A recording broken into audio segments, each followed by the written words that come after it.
Polio Plus.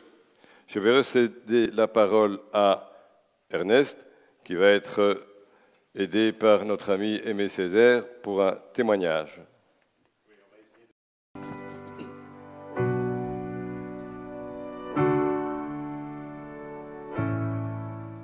Nous sommes à ça de réussir à éradiquer totalement la polio de la planète.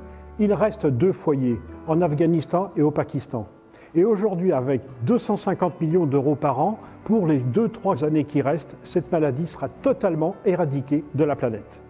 Lorsque j'ai pris mes fonctions de responsable polio pour le district 15-10, nous étions dans la préparation du Polio Day et j'avais été tellement dans la difficulté lorsque j'étais président de club que je me suis dit qu'il faut faire quelque chose pour l'ensemble des clubs.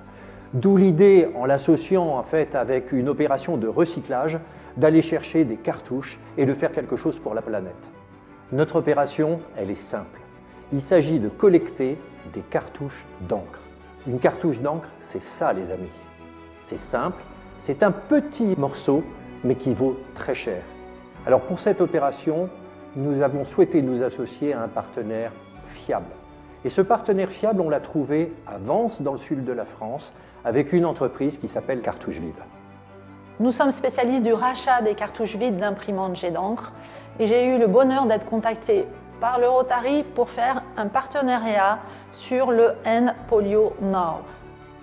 On reçoit les cartouches dans des cartons, elles sont nettoyées, triées, enregistrées et après elles sont rangées par référence dans des cartons. Donc on a monté une page spéciale pour le Rotary pour que tout soit très simple. Pour faciliter le travail des Rotariens, nous avons mis en place une page dédiée pour votre collecte de cartouches vides. Il vous suffit de cliquer sur « J'envoie mes cartouches » sur l'URL qui vous a été donnée et vous arrivez sur un formulaire qui vous suffira de compléter avec le nom de votre club, de télécharger le bon colissimo que vous recevrez par mail et de le coller sur votre carton. Cette action, elle a été conduite à partir du 24 octobre, qui était la journée mondiale de la polio. Et tout de suite, il y a eu un engouement. En fait, on n'a eu aucune difficulté à démarcher soit de nombreuses enseignes, soit des entreprises, et même des entreprises qui avaient déjà des contrats de récupération. Alors le moment très agréable, c'était quand on a récolté les cartouches et qu'on s'est mis ensemble autour d'une table. Cette année, ça va être beaucoup plus simple parce qu'on a trouvé un partenaire qui va faire le tri à notre place. Donc notre rôle, ça sera surtout de trouver le lieu pour récolter des cartouches. Chaque cartouche récupérée, c'est plusieurs vaccins achetés pour combattre la polio et pour l'action Polio Plus. Et cerise sur le gâteau, les sommes récupérées pour la Fondation sont prises en compte pour l'attribution des Polaris au sein des clubs. Cette action est très simple, vous l'avez vu, mais également très efficace. Une action doublement efficace, efficace dans le domaine de l'environnement. Je vous rappelle que l'environnement va être le 7e axe stratégique du Rotary à partir du 1er juillet prochain et doublement, triplement efficace pour l'éradication de la polio, but que nous poursuivons tous au Rotary, puisque grâce à cette collecte, ce sont 3 millions d'enfants et peut-être jusqu'à 6 millions que nous pourrons vacciner en récupérant vos cartouches. Donc nous comptons sur votre participation. Et nous vous disons d'ores et déjà merci pour eux.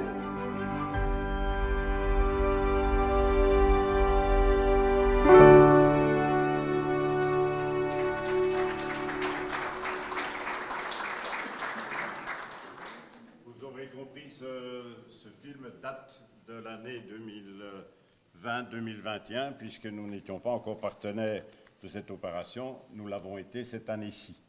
Et là, je voudrais... Est-ce qu'il y a un représentant de Human Impact Moucron ici? Voilà. J'aimerais qu'on applaudisse le représentant de ce club et son club en même temps.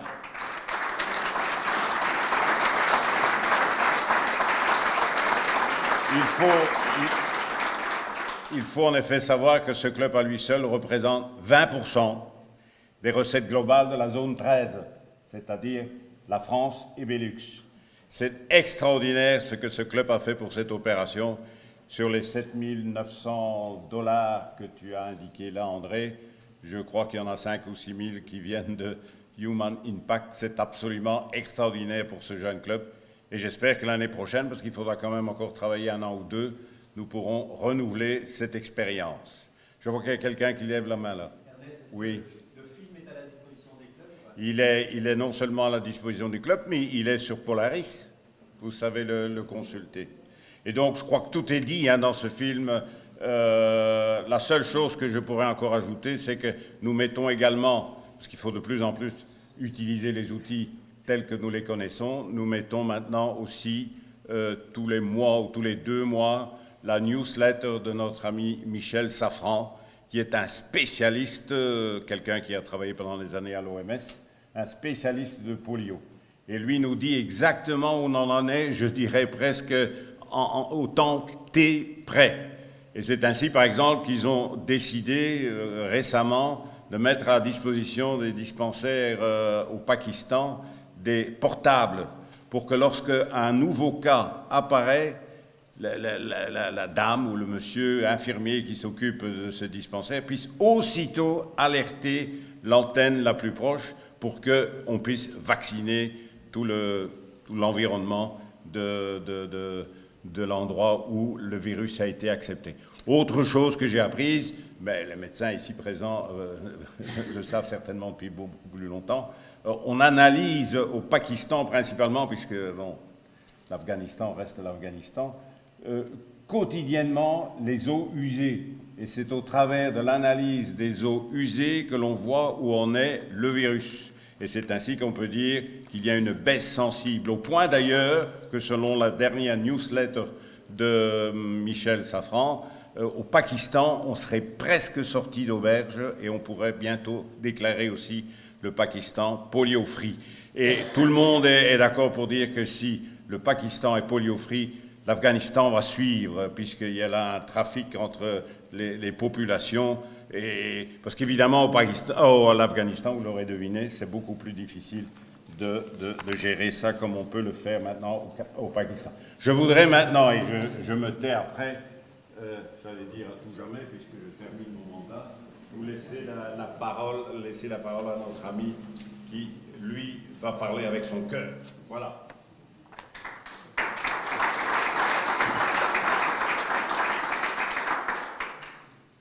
Bonjour à tout le monde.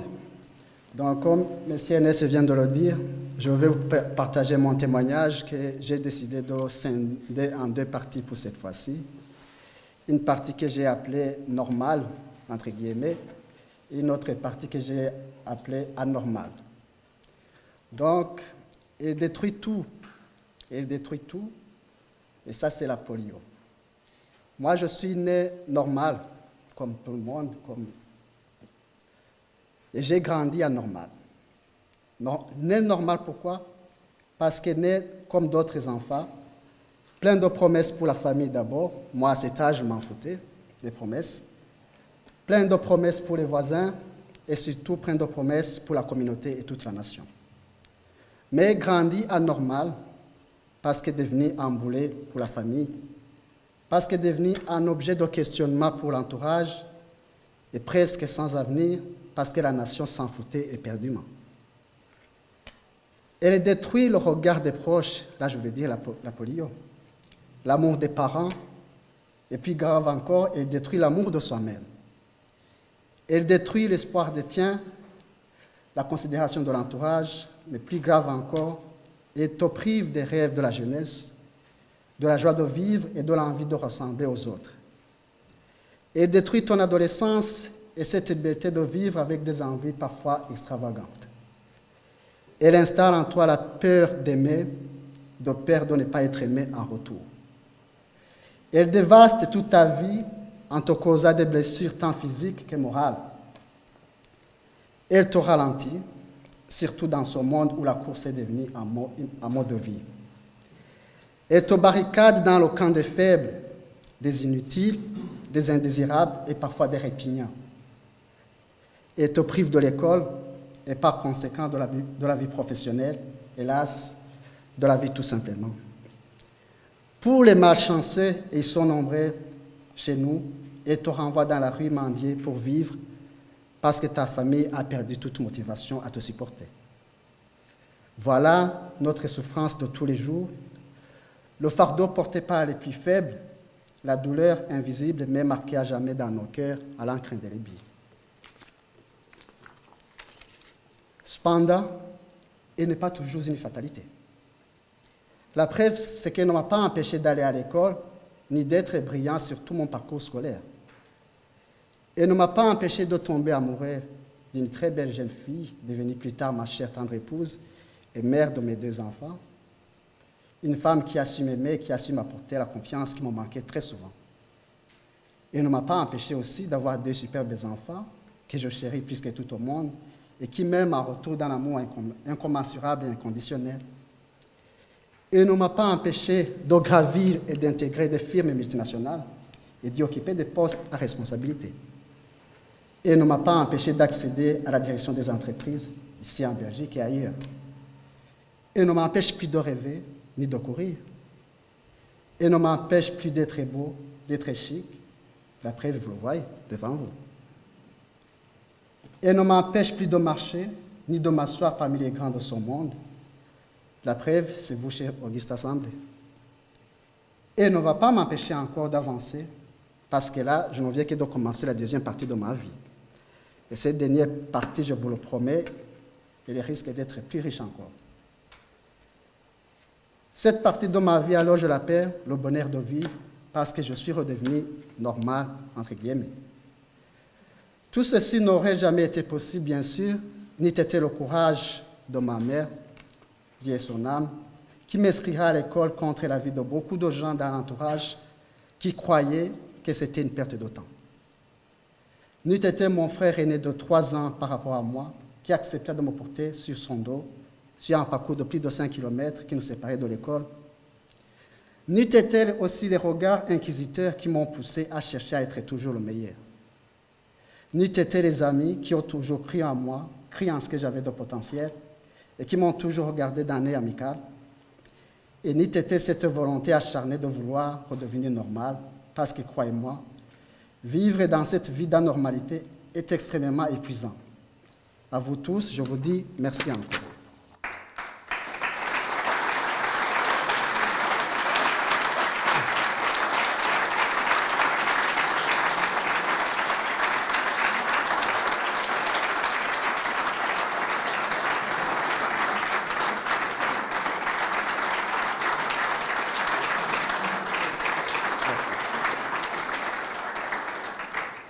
À vous, cher Auguste Assemblée, restons alors mobilisés pour éviter qu'il y ait encore des enfants au monde qui soient obligés de vivre cette première partie de mon exposé à cause de la polio.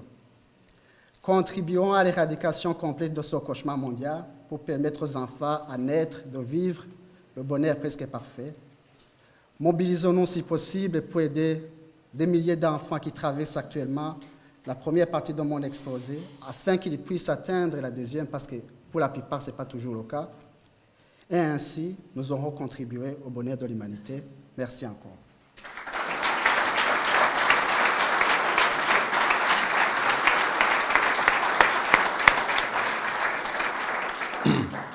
Merci Ernest, merci Aimé Césaire pour votre contribution et ton beau témoignage.